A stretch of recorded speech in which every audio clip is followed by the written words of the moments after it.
रमना, आज तुम्हें तनख्वाह मिल तो जाएगी ना? जी पता नहीं, बस दुआ करें मिल जाए। घर में सभी कुछ खत्म हो गया है। अगर आज भी तनख्वाह नहीं मिली तो घर कैसे चलेगा? आप तो ऐसे कह रही हैं जैसे मैं जानबूझकर आपको पैसे नहीं दे रही। जब मिलेगी तनख्वाह तो दे दूंगी ना। तो इसमें इतनी चिल्लाने की क्या बात है? चिल्लाऊं नहीं तो और क्या करूं? जब देखो आप यही रोना रोती रहती हैं, घर में ये खत्म हो गया वो खत्म हो गया। तंग आ गई हूं मैं रोज रोज की चिक से। मैं भी क्या करूं? तुम्हारे अलावा कौन है मेरा जिससे मैं अपनी परेशानियां बयान करूं? बाप तुम्हारा मर गया है, भाई तुम्हारा कोई है नहीं। भाई होता भी तो कौन सा तीर मार लेता, मेरी तरह गुर्बत की चक्की में पिस रहा होता।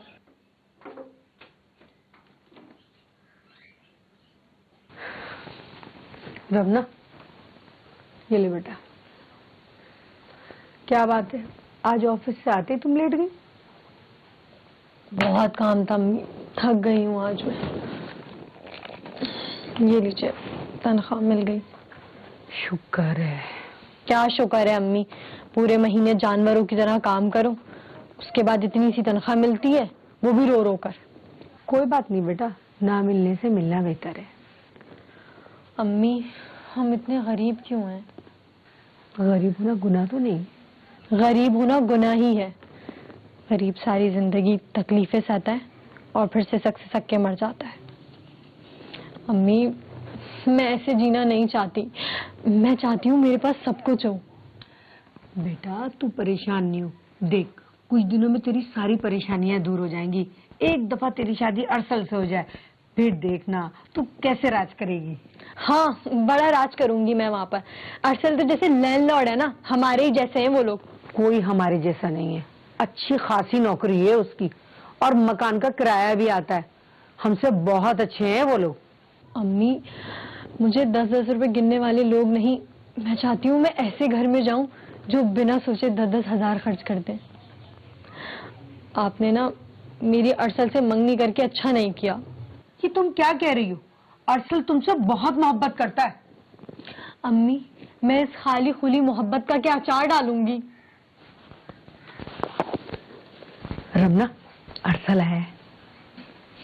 एक तो अरसल भी ना रोज रोज आ जाता है, या तो इसके पास कोई काम नहीं है या फिर ये बिल्कुल ही फारिग है।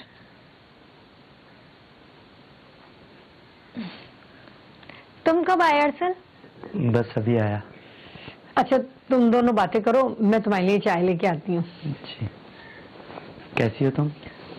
ठीक हूँ, तुम कैसे हो? बिल्कुल ठीक। वो मैं तुम्हारे लिए कुछ लेकर आया।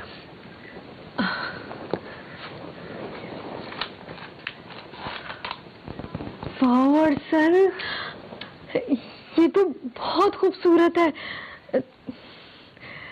बैठो ना, तुम बैठो यहाँ। अरसल तुम कितने अच्छे हो, तुम्हें याद था कि मुझे गोल्ड कितना पसंद है। हाँ मगर तुम्हें मेरी कोई बात याद नहीं रहती। तुम्हें तो ये भी याद नहीं कि आज मेरी सालगिरह है। ओह माय गॉड, मैं कैसे भूल गई। I am sorry. एक्चुअली ना ऑफिस में बहुत काम है, इसलिए ना मुझे याद नहीं रहा। सॉरी। खैर एक बात तो बताओ, क्या तुम्हारी सैलरी बढ़ गई है जो तुम मेरे लिए इतना महंगा गिफ्ट लेकर आए हो? अरे नहीं, वो मैंने तुम्हारे लिए ओवर टाइम किया है। यही तो मैं सोच रही थी कि तुम्हारी तनख्वाह तो इतनी कम है, तुम इतना महंगा तोहफा कैसे दे सकते हो? अरसल तुम्हें पता है, मेरा दिल चाहता है कि मेरे पास इतना सारा पैसा हो कि मैं दोनों हाथों से खर्च करूं और एक बार भी ना सोचूं कि कल क्या होगा। लेकिन मेरी किस्मत ही अच्छी नहीं, मैं तो हूं ही बदनसीब, ना माँ के घर में ऐश और ना ससुराल जाके। देखो रमना, प्लीज उदास मत हो, मैं तुम्हारी सारी ख्वाहिशें पूरी करूंगा। अरसल तुम मुझे वो ख्वाब क्यों दिखा रहे हो जो कभी पूरे नहीं कर सकते? जब तुम्हें इतने से ब्रेसलेट के लिए ओवर टाइम करना पड़ा तो तुम मेरी और ख्वाहिशात कैसे पूरी करोगे? मैं कितना बुरा हूं, चाहकर भी रमना को खुश नहीं रख पाता। लेकिन मैं करूं भी तो क्या करूं, मुझसे जितना होता है मैं करता हूं। इसीलिए मैंने ओवर टाइम किया लेकिन जब रमना ही खुश नहीं तो फिर इन सब चीजों का क्या फायदा? नहीं, मुझे कुछ और करना पड़ेगा जिससे रमना की बड़ी से बड़ी ख्वाहिश पूरी कर सकूं। बेटा, तुम खाना नहीं खाओगे? नहीं अम्मी, मुझे भूख नहीं है। देखो, पड़ोस से सबा आई है तुम्हारे लिए कोरमा बनाकर। तुम्हें पता है ना तुम्हें कोरमा कितना पसंद है। प्लीज़ खा लीजिए, मैंने बहुत शौक से बनाया आपके लिए। अगर आप खाएंगे तो मुझे अच्छा लगेगा। अब भूख नहीं है तो क्या मैं जबरदस्ती खाऊं? और मैंने तो तुम्हें नहीं कहा कि मेरे लिए खाना बनाओ।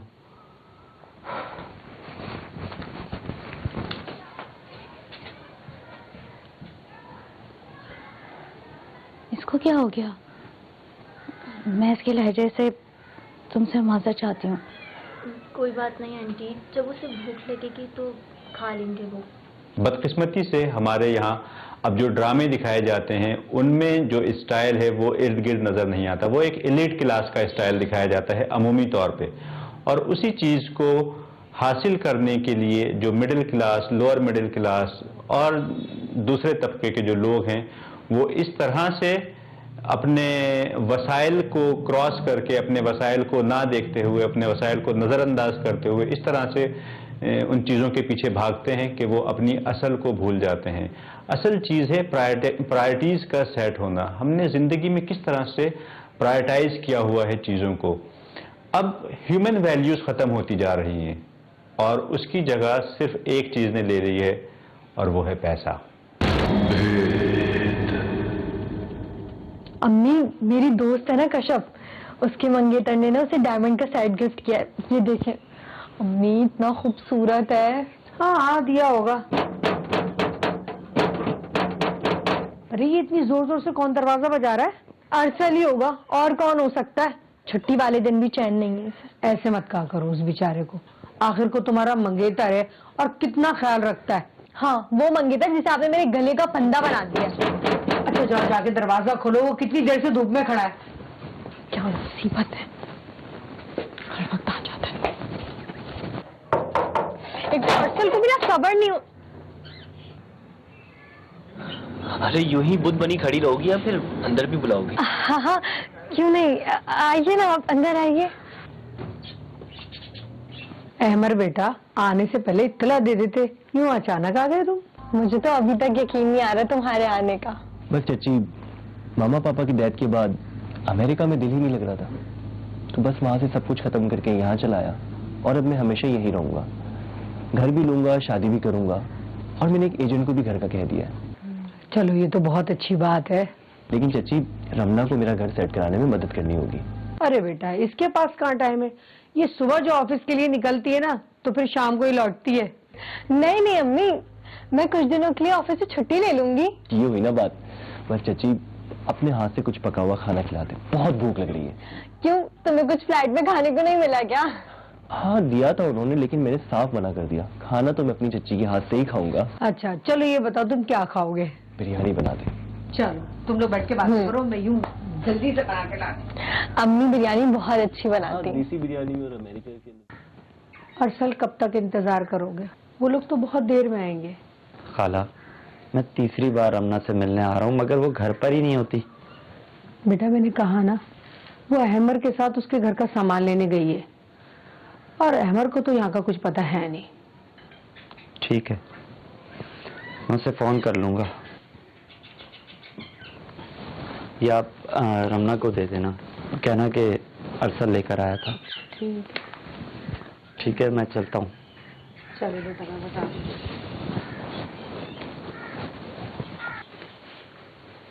अम्मी आ गए हम लोग। भाई कहाँ रह गए थे तुम लोग? काफी देर हो गई, मैं तो परेशान हो गई।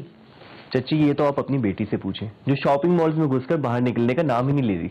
हाँ, तो मैं भी तो तुम्हारे सामान के लिए तुम्हारे साथ ख्वार हो रही थी ना। अच्छा अब एक काम करो, तुम दोनों हाथ मुंह धो लो, मैं खाना लगाती हूँ। अम्मी, अहमद के साथ मैं बाहर जाऊं और खाना खाकर ना आऊं, ऐसा हो सकता है क्या? अच्छा तो इसका मतलब है तुम लोग खा कर आए हो? हाँ, और आपके लिए भी लाए, ये लें। अच्छा जी। चलें चच्ची, मैं थोड़ा आराम करने जा रहा हूँ, थक गया हूँ। हाँ चलो अच्छा बेटा। ये देखिए अम्मी, अहमद ने मुझे कितनी सारी शॉपिंग कराई है। ये देखिए अम्मी, कितना खूबसूरत सूट दिलाया मुझे अहमद ने। हाँ ये तो बड़ा ही खूबसूरत और कीमती लग रहा है, लेकिन तुम्हें अमर का ना खर्चा नहीं कराना चाहिए था। वो क्या सोचता होगा? अम्मी वो कुछ नहीं सोचता, बल्कि वो तो कह रहा था तुम्हें जो जो चाहिए सब ले लो। मैंने ही नहीं लिया, मुझे कुछ पसंद नहीं आ रहा था। और वैसे अम्मी, मैं हमेशा से सोचती थी मुझे ऐसी जिंदगी चाहिए जिसमें कभी भी मुझे पैसों की कमी महसूस ना हो। अरे हाँ, वो अरसल आया था। एक तो इसको भी ना चैन नहीं है। वैसे क्यों आया था वो? अरे वो तुम्हारे लिए बहुत ही खूबसूरत कीमती सूट लेकर आया है, मैं तुम्हें लाके दिखाती हूँ। रहने दे अम्मी, लेकर आ गया होगा किसी सेल से जो आपको बहुत महंगे लग रहे हैं। अरसल की क्या औकात के वो मुझे इतने महंगे सूट दिलाए। ये होते हैं महंगे जो अहमद ने मुझे शॉपिंग करवाई है। और अम्मी एक और बात, वो अहमद मुझसे कह रहा था कि वो मुझसे शादी करना चाहता है और मैं भी। क्या बकवास कर रही हो तुम? अम्मी बकवास नहीं कर रही, सच बोल रही हूँ मैं। वो मुझसे शादी करना चाहता है और मैं भी उसी से शादी करूंगी। बस सुन लें आप। पागल हो गई हो तुम? अरसल जैसे हीरे की कदर नहीं कर रही।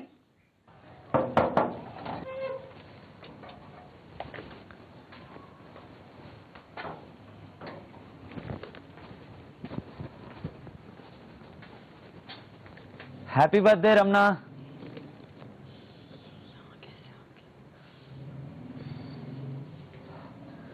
अरे वाह, ये तो बहुत अच्छी बात है कि तुम तैयार हो। चलो कहीं बाय डिनर पे चलते हैं हम। रमना, अगर तुम तैयार हो तो हम चलें। अहमद, ये मेरा कजन है अरसल। अच्छा, तो तुम हो अरसल। हाय ड्यूड।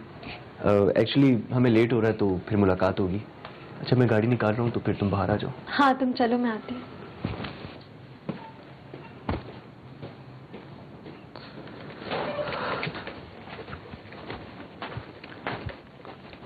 रमना, ये मैं क्या देख रहा हूँ? जब से ये अमर आया तो मुझे इग्नोर कर रही हो। ना तुम मुझसे मिलती हो और ना मेरा फोन उठाती हो। और आज जब मैं तुम्हारा बर्थडे तुम्हारे साथ सेलिब्रेट करने आया तो तुम उस अमर के साथ जा रही हो। अरसल, इतना सब देख के भी क्या तुम्हें कुछ समझ नहीं आ रहा? अहमद और मैं बहुत जल्द शादी करने वाले। क्या? ये क्या बकवास है? रमना, तुम शायद भूल रही हो कि हमारी मंगनी हो चुकी है। और तुम भी ये बात अच्छी तरह जानते हो कि उस मंगनी में मेरी रजामंदी शामिल नहीं थी। अहमद ने मुझे प्रपोज किया है और मैंने भी उसे हाँ कह दिया।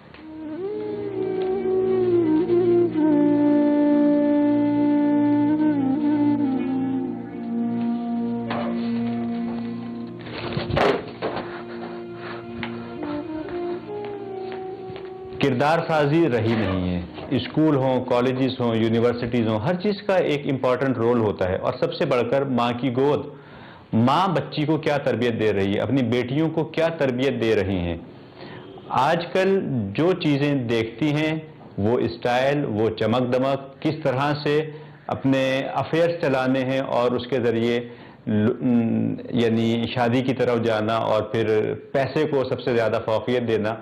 तो इसकी वजह से देखें, शॉर्टकट की बात जो है, तो शॉर्टकट चाहे वो लड़का हो या लड़की, ये चीज़ समझ लेनी चाहिए कि शॉर्टकट से जो चीज़ आएगी वो शॉर्टकट से ही वापस चली जाएगी। कहते हैं इजी कम इजी गो, जैसे आएगा वैसे ही चले जाएगा। तो हमें थोड़ा सा ह्यूमन वैल्यूज़ को फोकस करने की ज़रूरत है और उसके मुताबिक ज़िंदगी गुजारनी चाहिए।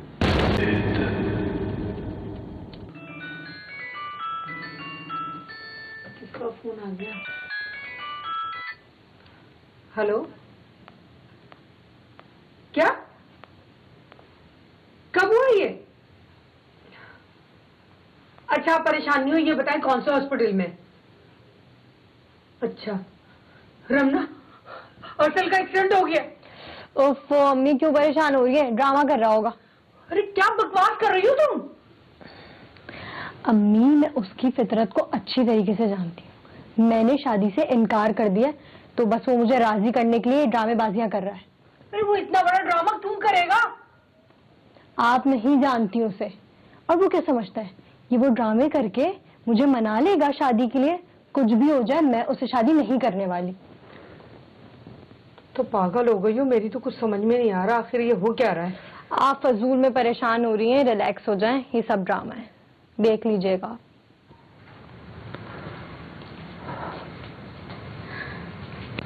शुक्र है मेरे बच्चे, अल्लाह पाक ने तुझे जिंदगी दे दी, वरना तो अगर तुझे कुछ हो जाता तो मैं मर जाती।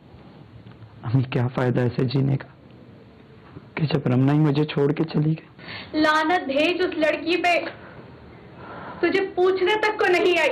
और देख इसको, सबा को देख, जिसे तो मुंह तक नहीं लगाता, उसने दिन रात तेरी खिदमत की, तेरी माँ को संभाला उसने।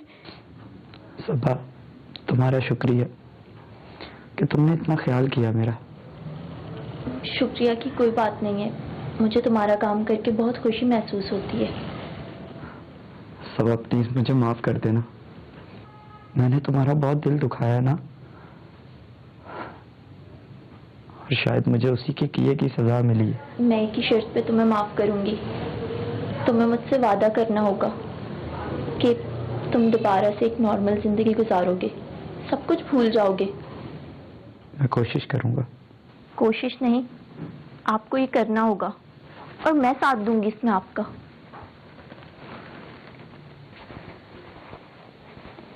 माशाल्लाह माशाल्लाह, नजर ना लगे मेरे बेटे को। शुक्र है तू अपने पैरों पे खड़ा होकर अपनी जॉब पे जा रहा है, वरना तो मैंने उम्मीद ही खो दी थी कि तू रमना की यादों से कभी निकलकर बाहर भी आएगा। अम्मी, जो चीज मेरे नसीब में नहीं, उसके पीछे रो के मैं क्या करता। शुक्र है कि तुम्हें मेरी ये बात समझ में आ गई, और इसमें सबसे ज्यादा हाथ सबा का है, जो पल पल तुम्हारा साथ देती रही, तुम्हारी हिम्मत बढ़ाती रही। जी अम्मी, अब सबा मेरी बहुत अच्छी दोस्त बन गई है। दोस्त? अरे पगले, वो तुझसे प्यार करती है।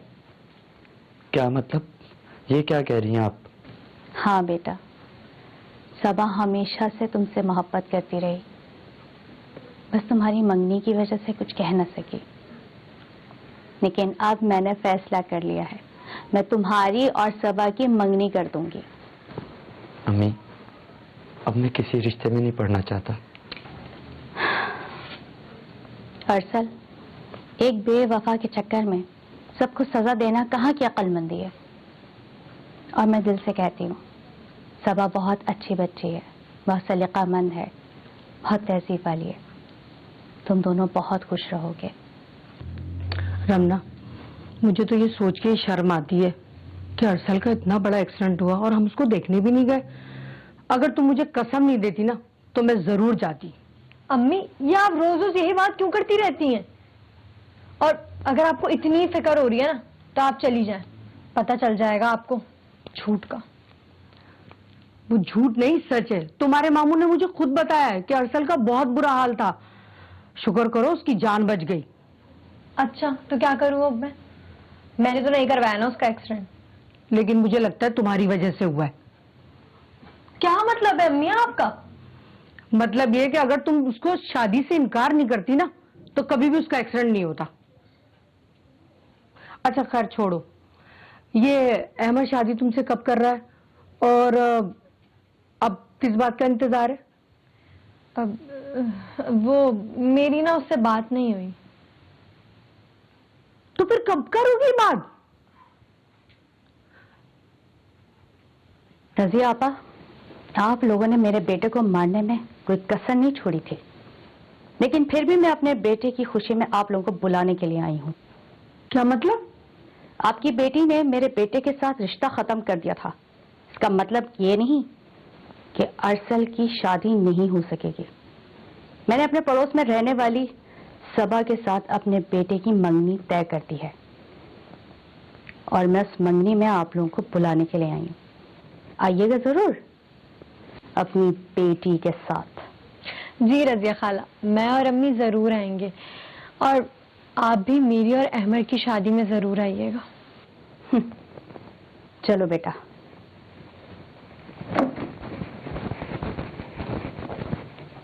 अहमद, अब अम्मी का इसरार बढ़ता जा रहा है। किस बात का असरार? नाटक मत करो, तुम्हें पता है कि मैं किस बारे में बात कर रही हूँ। अम्मी मुझसे रोज कहती है कि तुम अहमद से साफ साफ पूछो कि उसके क्या इरादे, वरना मैं तुम्हारी शादी किसी और से करवा दूंगी। तो तुम चच्ची को बोल दो ना कि अहमद जितना नेक है उसके इरादे भी उतने ही नेक है। अच्छा, तो मतलब तुम शादी के लिए राजी हो और कल मेरा रिश्ता लेकर भी आ रहे हो, है ना? नहीं रमना, शादी तो तुम चच्ची की मर्जी से ही करो, क्योंकि मैं तो शादी करने के लिए राजी हूँ, लेकिन तुमसे नहीं, नीलम से, जिससे मैं मोहब्बत करता हूँ। क्या अहमद, ये तुम क्या कह रहे हो? तुम तो मुझसे मोहब्बत करते हो ना, तो फिर ये नीलम कौन है? और मुझे पता है कि तुम मजाक कर रहे हो, है ना? बोलो। मजाक? मजाक तो तुमने बेचारे अरसल के साथ किया है, उसे धोखा देकर। मैं तो साफ कह रहा हूँ कि तुम जैसी लड़की अरसल जैसे अच्छे इंसान के साथ वफादारी ना कर सकी, तो मुझसे क्या वफा करेगी? इसलिए मैं तुमसे शादी नहीं करना चाहता।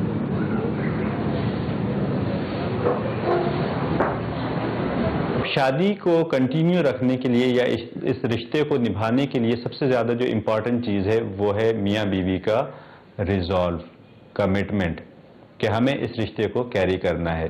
क्योंकि आप देखें कि आपने बहुत से ऐसे भी लोग देखे होंगे कि जो बहुत वेल ऑफ हैं, जहाँ पे फाइनेंसिस का कोई इशू नहीं है, तमाम आसाइशें हैं, लेकिन फिर भी वहाँ पे रिश्ते टूट जाते हैं।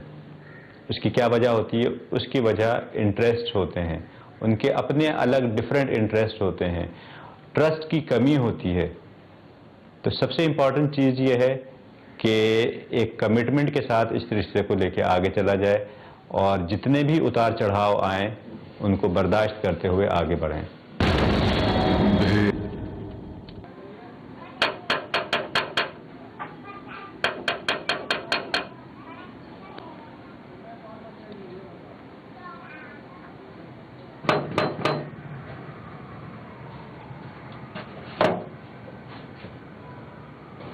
अरसल,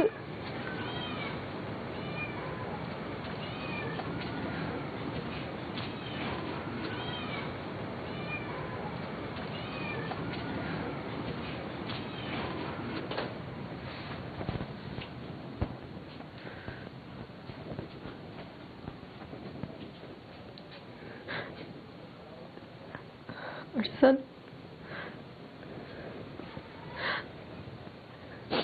अरसल, अरसल, मुझे माफ कर दो। मैं अहमद की दौलत के सामने बहक गई थी, प्लीज मुझे माफ कर दो। और तुम्हारे प्यार को भी मैं नहीं समझ सकी, प्लीज मुझे माफ कर दो। देखो रमना, मैंने तुम्हें माफ कर दिया और अब मेरे दिल में तुम्हारे लिए कोई शिकायत नहीं है। अरसल, मुझे पता है तुम आज तक मुझे नहीं भुला सकते, तुम आज भी मुझसे बहुत मोहब्बत करते हो, है ना? अरसल, प्लीज कुछ तो बोलो। अरसल, बोलो ना कि तुम मुझसे बहुत मोहब्बत करते हो आज भी। अरसल, अगर तुमने मुझे माफ कर दिया तो प्लीज मुझे फिर से अपना लो। अरसल, प्लीज बोलो तो, कुछ तो बोलो। अम्मी, अम्मी उठे ना। अम्मी, अरसल का फोन आया था, वो लोग हमारे घर आ रहे हैं। क्या? हाँ अम्मी, मुझे तो लगता है वो लोग मेरा रिश्ता मांगने आ रहे हैं। ये तो बहुत अच्छी बात है। अम्मी, आप ना अच्छी से तैयार हो जाए, मैं भी तैयार होने जा रही हूँ।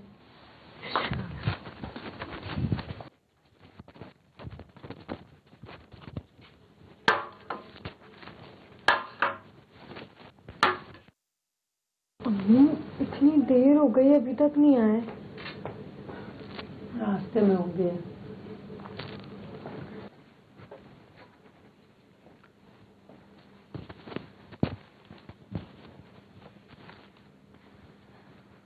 अरसल, तुम ये हमारे रिश्ते के मौके पर सबक को साथ लेकर आए हो? रमना, सबा सिर्फ इसी मौके पर नहीं बल्कि हर मौके पर मेरे साथ होगी। क्या मतलब है तुम्हारा? मेरा मतलब कि सबब मेरी जिंदगी की साथी है, मेरी बीवी। हमारा निकाह हो चुका है। इसका और मेरा साथ तो हमेशा रहेगा ना। अरसल, तुम मुझसे मोहब्बत करते हो, तुम ये कैसे कह सकते हो? अरसल, तुम मुझे इस तरह धोखा नहीं दे सकते। नहीं अरसल। धोखा मैंने नहीं, धोखा तुमने मुझे दिया है, वो भी उस अहमर की दौलत की खातिर। आज धोखा देने वाली को ऐसा धोखा मिला कि उससे उसका प्यार ही छोड़कर चला गया। रमना, मैंने तुमसे मोहब्बत की थी, तुम्हें सच्चे दिल से चाहा था। तुमने मेरे साथ क्या किया? तुमने जो मेरे साथ किया उसके बाद मेरा औरत पर से एतबार ही उठ गया था। लेकिन सबा ने मुझे बताया कि दुनिया की सारी औरतें तुम्हारी तरह लालची नहीं होती, कुछ सबा जैसी भी होती हैं। रमना, मैं सबा के साथ बहुत खुश हूं। ये लीजिए, मेरे बेटे की निकाह की मिठाई है और ये शादी का कार्ड है। आप दोनों मेरे बच्चों की खुशी में आएंगे, मुझे खुशी होगी। चलो बेटा। अरसल, अरसल, तुम मुझे छोड़कर नहीं जा सकते। अरसल, तुम तो मुझसे बहुत मोहब्बत करते हो ना। तुम तो कहते थे तुम मेरे बगैर नहीं रह सकते। अब कैसे रहोगे अरसल? मुझे छोड़कर मत जाओ प्लीज। मैं रह लूंगा तुम्हारे बगैर, क्योंकि अब मेरे पास सबा है और मैं सबा के साथ बहुत खुश हूं। चले अम्मी।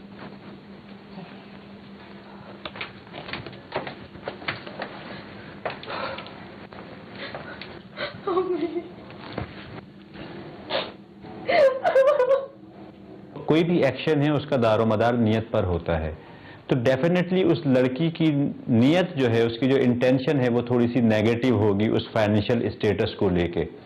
दैट इज वाई उसका एंड इस तरीके से हुआ कि ना वो इधर की रही ना उधर की रही, ना उसको वो पहले वाला लड़का मिला और ना उसको वो लड़का मिला जिसको वो चाहती थी। तो हमें अपनी ज़िंदगी में जब हम फैसले करते हैं तो हमें अपनी ज़िंदगी में थोड़ा सा सोचना चाहिए कि इंसानी वैल्यूज़ जो हैं, ह्यूमन वैल्यूज़ को फोकस करना चाहिए। प्यार, मोहब्बत, इन चीज़ों की खुलूस की कदर करनी चाहिए। और पैसे के बारे में ये सोचना चाहिए कि अगर पैसा आपके, कहते हैं वैसे भी शादी के बाद कि पैसा औरत के नसीब का होता है, तो अगर उस औरत के नसीब में पैसा है तो वो किसी गरीब से भी शादी करेगी तो उसको वो पैसा मिल जाएगा और उस गरीब का भी फाइनेंशियल स्टेटस ऊपर हो जाएगा। तो पैसे की बुनियाद पे रिजेक्ट नहीं करना चाहिए। अलबत्ता और रीजंस हो सकती हैं, अगर मेंटल अंडरस्टैंडिंग नहीं है, अगर लड़का जो है उसमें कोई बज़ाहिर नुक्स है, तो उन चीज़ों को तो आप देख सकते हैं और आपकी मर्जी है कि उस पर आप फैसला करें। लेकिन सिंपली इस वजह से कि दूसरे के पास पैसा है और इसके पास पैसा नहीं है और उसको छोड़ के दूसरे के पास चले जाएं, तो इसका फिर एंड जो है वो बुरा ही होता है।